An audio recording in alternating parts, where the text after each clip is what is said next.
आदम और उसकी पत्नी परमेश्वर द्वारा उनके लिए बनाए गए सुंदर बगीचे में बहुत खुश थे। उन दोनों में से किसी ने कपड़े नहीं पहने थे, लेकिन दुनिया में कोई पाप नहीं था, इसलिए उन्हें कोई शर्म महसूस नहीं हुआ था। वे अक्सर वाटिका में चला करते थे और परमेश्वर के साथ बात करते थे। लेकिन वाटिका में एक चालाक सांप आया था। उसने औरत से पूछा, क्या परमेश्वर ने वास्तव में यह कहा है कि वाटिका के किसी भी पेड़ से फल ना खाना? तब औरत ने उत्तर दिया, परमेश्वर ने हमसे कहा है कि अच्छे और बुरे के ज्ञान के पेड़ के फल के सिवाय हम किसी भी पेड़ के फल को खा सकते हैं। परमेश्वर ने कहा, अगर तुम वह फल खाओ या यहां तक कि स्पर्श करते हो तो तुम निश्चय मर जाओगे। तब सांप ने औरत को जवाब दिया, यह सच नहीं है, तुम नहीं मरोगे। परमेश्वर यह जानता है कि जब तुम उस फल को खाओगे तुम परमेश्वर के तुल्य हो जाओगे, और जैसे अच्छे और बुरे को वह समझता है तुम भी समझने लगोगे।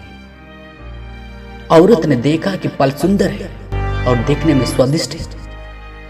वह बुद्धिमान भी बनना चाहती थी, इसलिए उसने कुछ फल लिए और उसे खा लिया।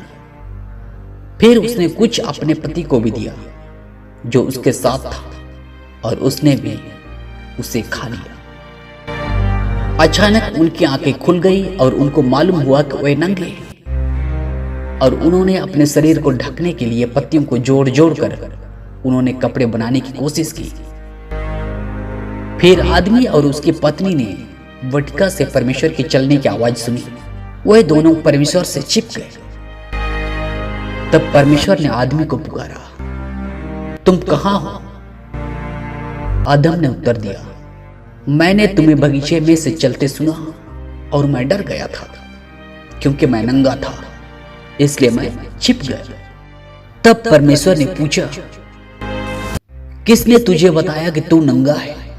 जिस पेड़ का फल खाने को मैंने तुझे मना किया था, क्या तूने उसका फल खाया है?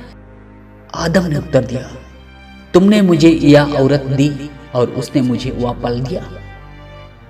तब परमेश्वर ने औरत से पूछा, तूने यह क्या किया है? औरत ने कहा, सांप ने मुझे धोखा दिया। परमेश्वर ने सांप से कहा, तुम शापित हो, तू पेट के बल चला करेगा और जीवन भर मिट्टी छाटता रहेगा।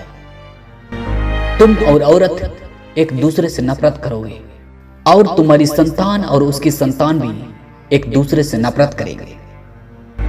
औरत का वंशज वह तेरे सिर को कुचल डालेगा और तू उसकी एड़ी को डासेगा।